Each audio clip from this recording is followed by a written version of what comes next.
A very warm welcome to all viewers. It's so exciting for us to imagine you in front of your screens, maybe at work, maybe at home, in all these different countries of the world, different time zones.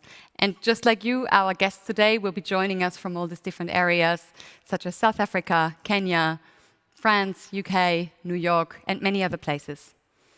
Our scene today here is set in Frankfurt at the Villa 102, a building by KfW, a platform for cultural encounters.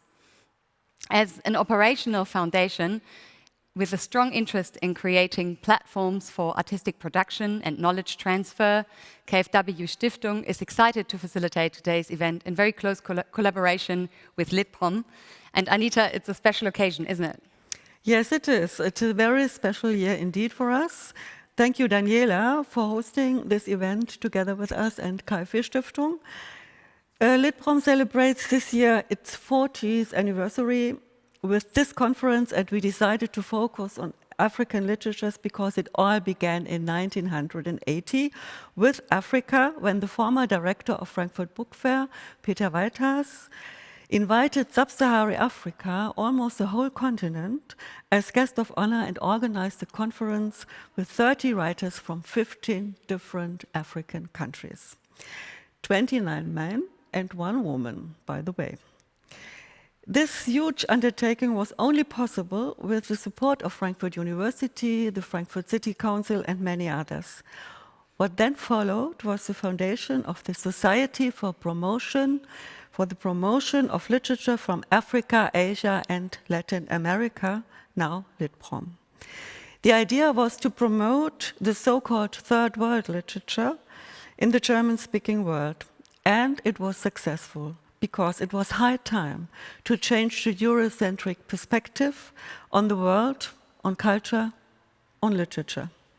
Now, 40 years later, we find ourselves all together in a globalized world, and again, it's high time for new perspectives and, above all, time for exchange of thoughts on new ideas and concepts. That's why we'll talk today about decolonizing the mind, as well as language in transitional spaces and telling archives. So with this in mind, we are very honored to start today's discussion with a keynote by Ngũgĩ Thiong'o, whose arguments and critique have shaped the international discourse on African literatures and languages since the 1980s. And no less excited we are to welcome all participants of the following 2 panel discussions: José Eduardo Agualusa, Hemley Boom, Colleen Hicks, and Nee Parks. And then for the second round, Bettina Gappa, Maza Mengiste, and Yvonne Ovur. Last but certainly not least, a very warm welcome to Anna Jäger, who will moderate both panel discussions for us today. An additional perspective will be offered by the talk series we called Some Afterthoughts. Short conversations between academics, publishers, translators, writers, and last but not least, Jürgen Boos, the director of the Frankfurt Book Fair today, on questions like the perception, but also the distribution of African, or better, let's say, global literature in the German-speaking countries. So after all this input, we will be thirsty for some literature, that's for sure. So please stay tuned for Koleka Putuma's final performance, a poetry reading. And one last remark, we are sure there will be many questions that come up in the course of the afternoon. So please join us for a virtual get-together that we organized via Zoom later this evening. All details, the registering link, etc., you find in either the email you have received, also on the YouTube channel, on our websites, and any source of information. Well, I guess, let's get started.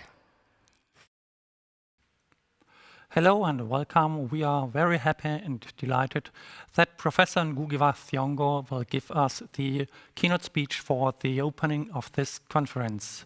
Ngũgĩ is famous, worldwide famous, not only for his novels with titles like Petals of Blood or Wizard of the Crow, but also for short stories and theater plays. Theater plays which brought him into prison in the 70s.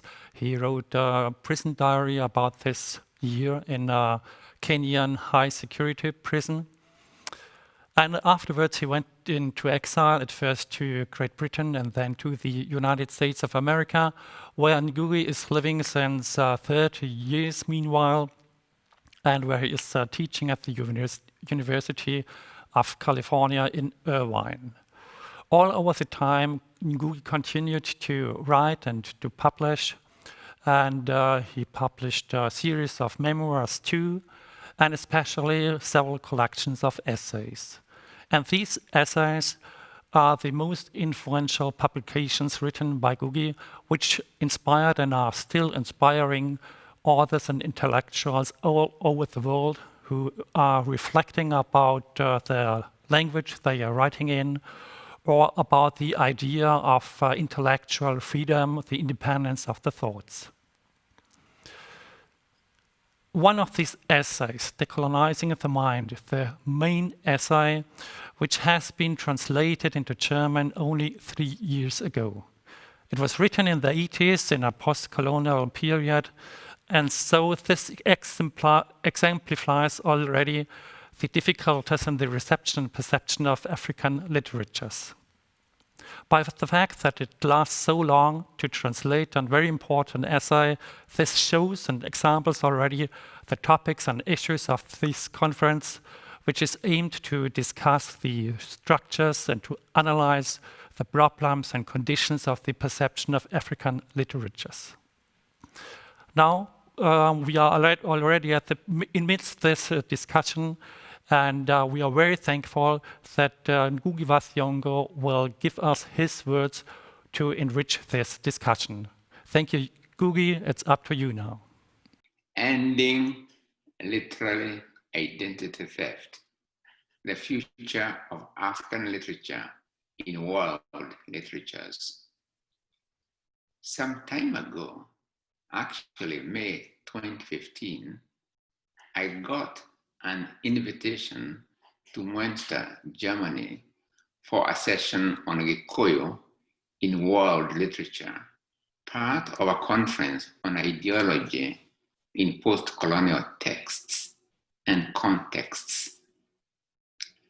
I was very thrilled because in all my 50 years of writing in my mother tongue, I had never been invited to talk specifically on the literature of my mother tongue anywhere in the world, not even in my own country, Kenya, the home of the Gikuyu language.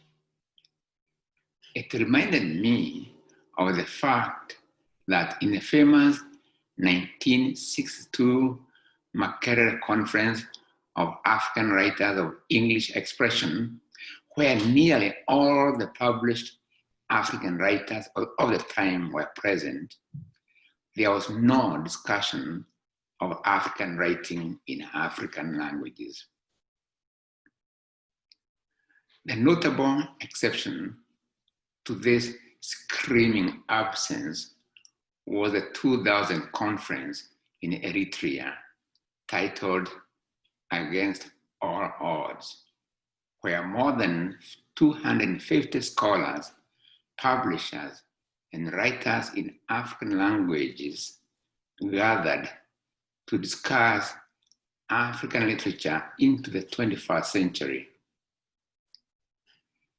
They came up with the famous Asmara Declaration, which, among other things, examined the state of African languages in literature, scholarship, publishing, education, and administration in the continent and throughout the world. It was a pleasant shock to me even that there were so many active writers in African languages, a fact obscured by the virtual absence of these writers at regional, national, continental, and global literary gatherings. The conference celebrated the vitality of African languages, noting with pride that despite all the odds against them, such as their virtual erasure from national and global visibility, these languages as vehicles of communication and knowledge and imaginative arts survive and have a written continuity of thousands of years. Colonialism and neo-colonialism were seen as creating some of the most serious obstacles to the visibility of African languages and literatures. These two forces, in reality a single imperial continuum, still haunt Africa by blocking the mind of the continent and the world to the existence of African languages. It's a kind of twisted linguistic ventriloquism. African voices coming out swaddled in European sounds. The Against All Odds Conference identified the profound incongruity in colonial languages speaking for the continent. What was often described as African literature was actually the body of work largely written in European languages, mostly those of our imperial conquerors. It is equivalent to saying that French literature is that which is written by French people in Japanese, which would raise the question, what about literature written by French people in French? What would you call it? The same question applies to Africa. What about literature written by Africans in African languages? What would you call it? The fact is, African writing in the European languages cannot properly represent Africa in the globe. Africa has its own languages which can speak for the continent, just as European languages, however many, speak for Europe. When European language literature takes on the name of African literature, it is, strictly speaking, a case of literary identity theft. Literary identity theft is a situation where the writing from a given language community, but in a language of their conquerors, comes to take on the name of the conquered language. First manifest in the case of Ireland, where English took on or stole the identity of Irish literature. How did we arrive at the global dominance of literary identity theft, where what is known as African literature is that which is written by Africans in European imperial languages? And remember, it was not a case of inherent languagity of European languages over those of Africa. There is no language which is more of a language than any other. Literary identity theft is a result of a calculated, brutal suppression of languages by colonial powers for calculated ends. Create a mental bond between the African elite and imperial Europe. Remember the Edmund Spencer doctrine articulated in his 1596 book, A View of the State of Ireland at the present time, that it was always the case that the conqueror imposes their language on the conquered. Remember that? In my book, Decolonizing the Mind, I have cited instances where African children were beaten when caught speaking African languages in a school compound. milk, and glory became associated with European languages, blood and gore with African languages. This tradition continues in a school system in most of Africa today. In his book, The Rise of the African Novel, Ngũgĩ, now professor at Cornell University, tells the story of returning to Kenya in 2017 and proudly visiting his old school. He was with his white American English-speaking wife, Dr. Maureen Burke, and their daughter, whom Mukama had been teaching Gikuyu to add her English. He was very eager to have the family visit the school, which had formed him as a future global intellectual. The first thing that hit him was a board hanging on the wall proclaiming that speaking vernacular in a school was prohibited. Interestingly, among the 29 rules governing the behavior of the students, the vernacular prohibition was second from the top, i.e., the dress code. Can you imagine visiting any school in Germany and find a board aggressively proclaiming that German was forbidden in that school? Or, for that matter, a school in England where a board proclaimed that English was forbidden in the school's compound? The absence of African language in a global imaginary is thus not a consequence of a defect inherent in African languages, but the result of imperialism. For we find the same predicament in all the formerly colonized regions of the world.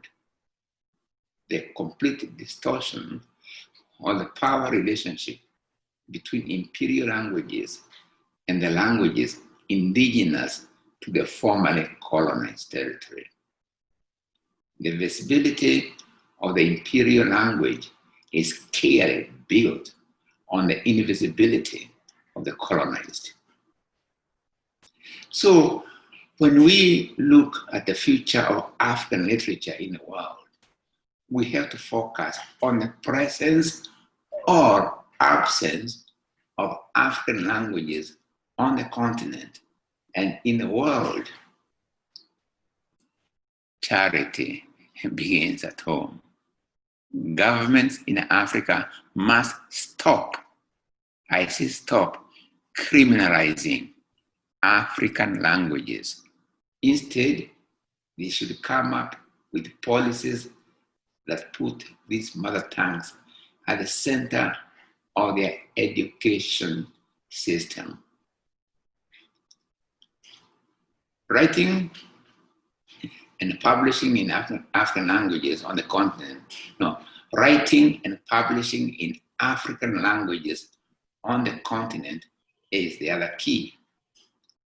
But having the works translated and published in other languages, including European ones, is yet another key.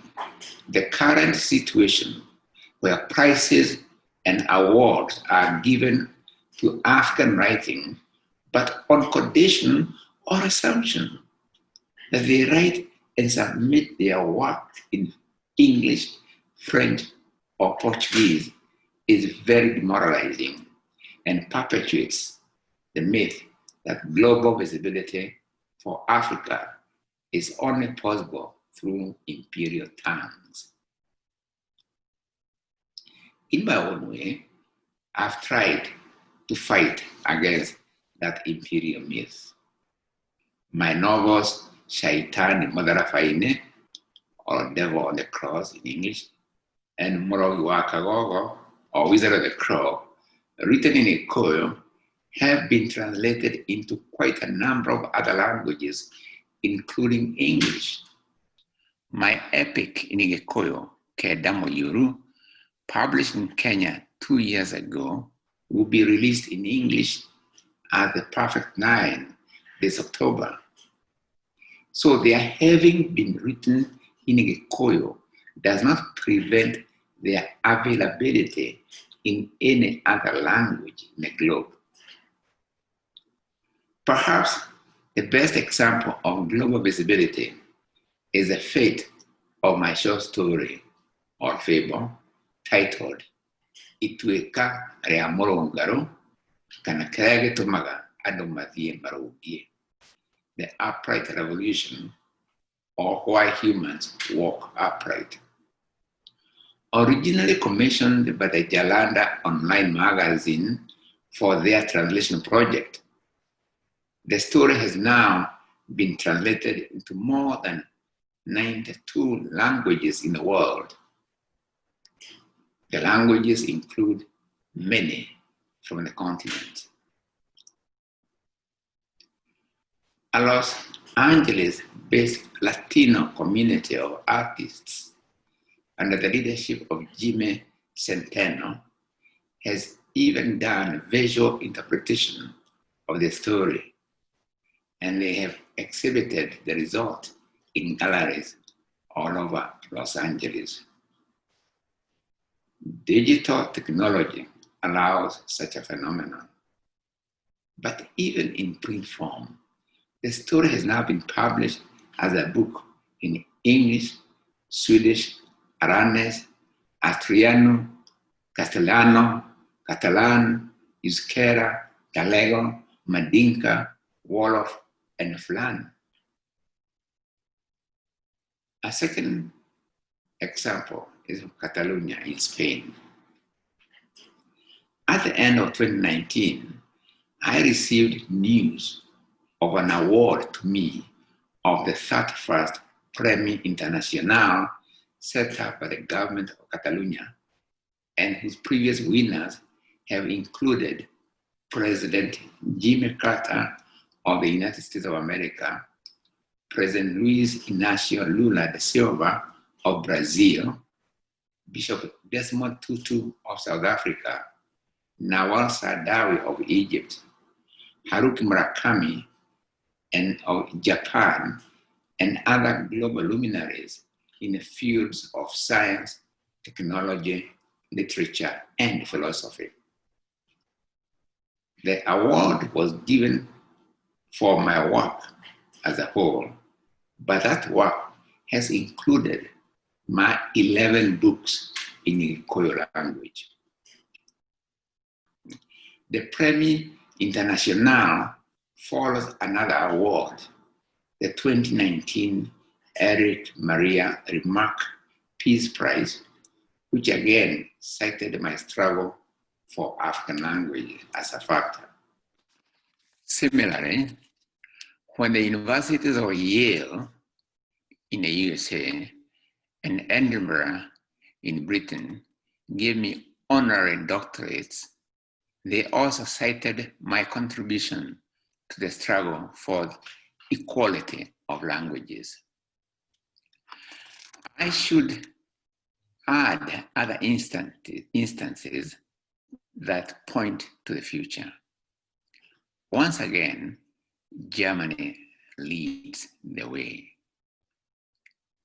In June 2018, I was invited to Münster, Heidelberg, and Cologne, where I read my poems in Gĩkũyũ alongside their German translations read by a German. The climax of the reading tour was Berlin at the Interweaving Performance Cultures Conference at Freie University in June, where we had a reading of the poems in Gĩkũyũ, German, English, and Yoruba. In all these cases, the reception was a thunderous applause. There have been similar multi-language performances by Jalada in East Africa, or even at Princeton in an event organized by Professor Simon Gekandi. And today, I'm excited to know that a theatrical performance derived from my novel, Wizard of the Crow, originally a co-language title, Mragwakaogo, is being performed in Berlin. The other notable instance of multilingual performance took place at the 2019 Manchester International Festival, England. An organization under the name Studio Creole had a theater performance of stories from 7 different languages of the world, including my piece, Nyambura and the Multicolored Bird in Gikuyu. For the 3 days of our performance, the theater was packed. But what was unique about the Catalonia Award, though, was the fact that for the ceremony, the government of Catalonia specifically asked me to deliver my acceptance speech in Gikuyu. The whole event, including my acceptance speech, was nationally televised with subtitles in Catalan. The fact that my acceptance speech was in Gikuyu was the most cited in the news about the award, with the social media talking volumes about it for weeks. In short, the Catalonia government gave global visibility to Gikuyu language and literature. The cases cited above show the possibility for a global awakening of our languages. The Jalanda Translation Project at the Munyao Kilolo has shown the way into the future of African languages and literature in the globe. So also all these global awards. There are many other efforts springing up in the continent and outside. There is house writing and publishing in Nigeria, or the many language ventures in South Africa, or the work of Mukoma Ngũgĩ, who, with others, initiated the Cornell Mabati Kiswahili Prize, and Khadija Sese and Hamboka Festival in Gambia, or the work of Boubacar Boris Diop, the Senegalese writer who has set up a publishing venture releasing translations into Wolof, or even the many self-publishing by individuals all over the continent. With all that, it seems to me that the future of African literature, that is literature in African languages, is already here. But more, much more, need to be done to bring about the full flowering of a future born by African languages in conversation with all the other languages of the earth. Imperial languages will fight back tooth, nail, and money to block or slow the dawn of that future. They cannot simply let go of hierarchy with them at the top. But I say, let us all fight against the relationship between languages in terms of hierarchy and fight for the relationship of a network of equal give and take. Doing so will ensure a healthy, productive global conversation among languages and cultures of the earth to the benefit of the human. Thank you. Thank you, Ngũgĩ, once more for these inspiring words which point us the way for the topics of this conference, African languages and African literatures. There are two colleagues from the university which will debate these issues. One is Professor Frank Schulze-Engler from the University of Frankfurt. He specialized on post-colonial literatures. And the other academic expert is Florian Kniffka, who is writing his doctoral thesis about the concept of creolization at the University of Munich. May I give you the word, Frank and Florian, please. Ja, wir wollten ja mit ein paar Überlegungen beginnen zur Rezeption, zur Wahrnehmung afrikanischer Literatur. Und ich hatte mir gedacht, dass wir vielleicht kurz mal einen Blick zurückwerfen. Vor 40 Jahren gab es ja hier dieses berühmte Afrika-Symposium der Frankfurter Buchmesse. Das war für mich selbst nicht die erste Begegnung mit afrikanischer Literatur, aber ein ganz wesentlicher Moment, wo ich afrikanische Literatur kennengelernt habe auf ganz neue Weise. Und wenn ich so überlege, was in Anspruchnahmen sozusagen Erwartungshaltungen waren, dann gab es, glaube ich, damals noch einen relativ starken Exotismus. Also Afrika sozusagen als der unbekannte Kontinent und afrikanische Literatur, von der man irgendwie erwartet hat, sie möge jetzt diesen Exotismus in irgendeiner Form transportieren. Gleichzeitig war das natürlich eine politisch sehr aufgeladene Zeit. Befreiungsbewegungen waren entweder sozusagen schon siegreich gewesen oder kämpften im südlichen Afrika noch weiter. Das heißt, da gab es auch eine sehr starke Erwartung an die politische Funktion von afrikanischer Literatur. Und mir scheint, dass sich in den letzten 40 Jahren durchaus was geändert hat. So ein Stichwort wäre Fluchtbewegungen, erzwungene Migration in den letzten Jahren und Jahrzehnten. Und ja, meine Frage an Sie vielleicht, wie nehmen Sie jetzt in der Gegenwart solche Inanspruchnahmen wahr und solche Erwartungshaltungen, die an afrikanische Literatur sozusagen gestellt werden in Deutschland, aber vielleicht auch weiter darüber hinaus in Europa? Ja, also ich kann diese Anspruchnahmen natürlich jetzt nicht so im ganz breit machen, also aus meiner ganz persönlichen Perspektive, die jetzt nicht Afrika ganz umfassend ist, die sich mehr mit Kreolsprachen und kreolischer Kultur aus der Karibik befasst, würde ich sagen, dass es, wenn Sie erstmal von politischer Inanspruchnahme sprechen, was jetzt eine Form ist, wenn ich Sie so verstehe und so würde ich es auch sagen, dann kann man sagen, dass es insbesondere, finde ich, auch eine verstärkte Form von nationalstaatlicher oder auch Nationalidentitätsinanspruchnahme gibt von politischer Seite. Also es ist sehr viel die Rede von einem neuen afrikanischen oder jeweils nationalstaatlichen Imaginären,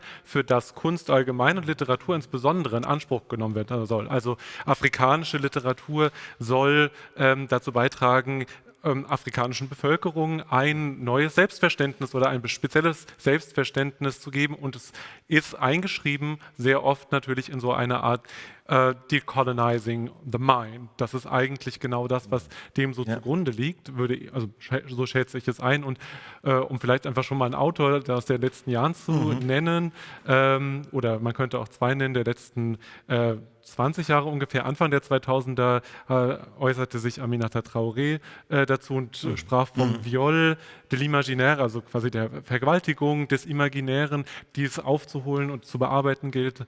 Oder jetzt aktuell Felwine Sarr, der in seinem Afrotopia, wenn ich das richtig in Erinnerung habe, den Titel Buch auch unter anderem Literatur dafür in Anspruch nimmt, ein neues afrikanisches Imaginäres auszubilden.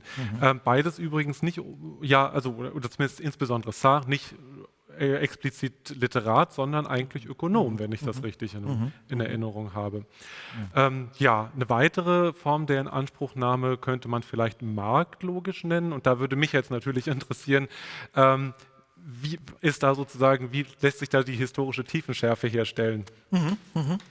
Ja, ich würde vielleicht gerne noch mal auf diesen Punkt zurückkommen, weil das, glaube ich, sehr wichtig ist, diese nationalstaatliche Inanspruchnahme, weil das, glaube ich, auch etwas ist, womit sich natürlich afrikanische Autorinnen und Autoren schon lange auseinandergesetzt haben. Sie wollten teilweise, das ist keine Einspruchnahme, sie wollten das selbst, wenn ich an Chinua Achebe denke, den großen nigerianischen Autor, der ja einen seiner wichtigsten Aufsätze, The Novelist as Teacher, ne, der Romanschriftsteller als Lehrer, nicht?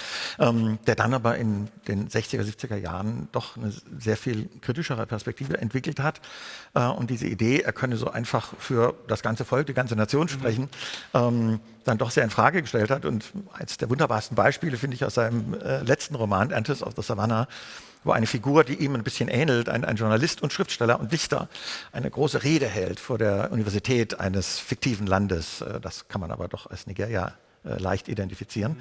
Und da kommt die Inanspruchnahme der kritischen Studenten und Lecturers, die ihm sagen, ja, du kritisierst so viel, aber wo geht's denn hin? Wo sind denn die Programme? Wo sind nicht? Und dann ruft er den Kritikern nachher zu, genau, Writers don't give prescriptions, Writers give headaches. Und Prescriptions hat ja diese doppelte Bedeutung wunderbar als Rezept für eine Krankheit oder eben auch Maßregeln, Modelle.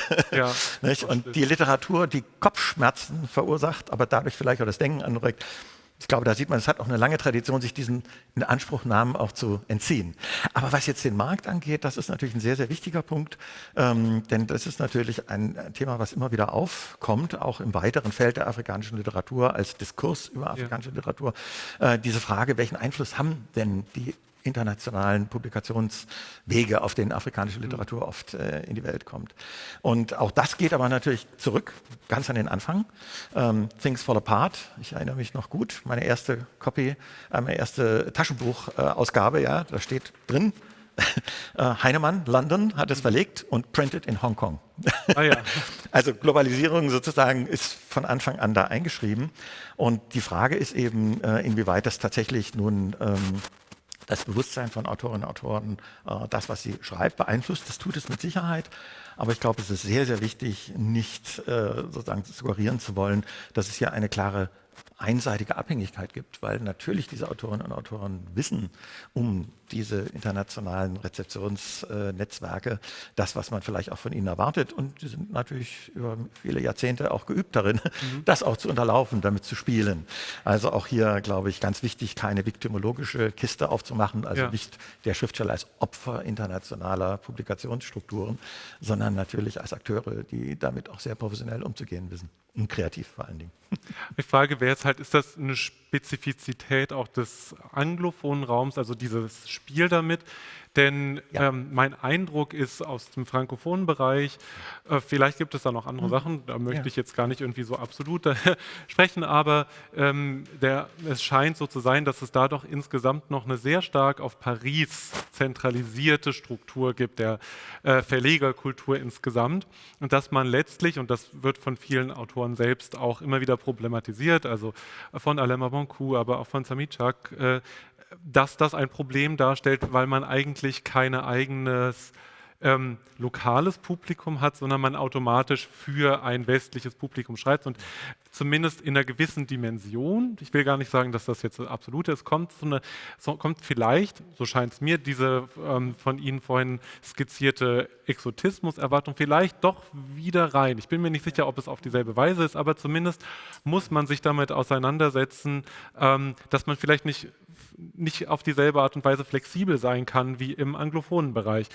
Wäre jetzt eine Frage, der man noch mal weiter nachgehen müsste, glaube ich, aber erstmal so als auch ein Unterschied zwischen verschiedensprachigen afrikanischen Literaturen. Ja, das ist ja ein sehr, sehr wichtiger Punkt, den Sie hier gemacht haben, denn bekanntermaßen ist ja Afrika nicht ein Land und das gilt auch für einzelne Regionen. Das heißt, wir haben es mit einer sehr großen Diversität hier zu tun und worauf ich vorhin abhob, den Umgang mit diesen globalisierten Publikationsstrukturen, das ist in der Tat wahrscheinlich für die anglophonen Literaturen Afrikas prägender. Ich selbst schaue als Anglist natürlich auf dieses weltweite Netzwerk der anglophonen Literaturen in Afrika und woanders. Und da ist es aber, glaube ich, tatsächlich so, dass es einen starken Unterschied gibt zu den frankophonen Literaturen Afrikas. Das habe ich selbst erlebt in gemeinsamen Seminaren mit romanistischen Kolleginnen und Kollegen, wo tatsächlich diese Bezugnahme auf nicht nur Frankreich, sondern tatsächlich auch Paris als ein Zentrum sehr, sehr stark ausgeprägt ist. Und da haben wir es in der sogenannten anglophonen Welt natürlich mit einer anderen Situation zu tun. Wir haben nicht nur auf der einen Seite Großbritannien, auf der anderen Seite USA, wir haben noch andere Subzentren, Kanada, Australien zum Beispiel. Und wir haben auch in Afrika selbst natürlich ganz wichtige Publikationsstrukturen.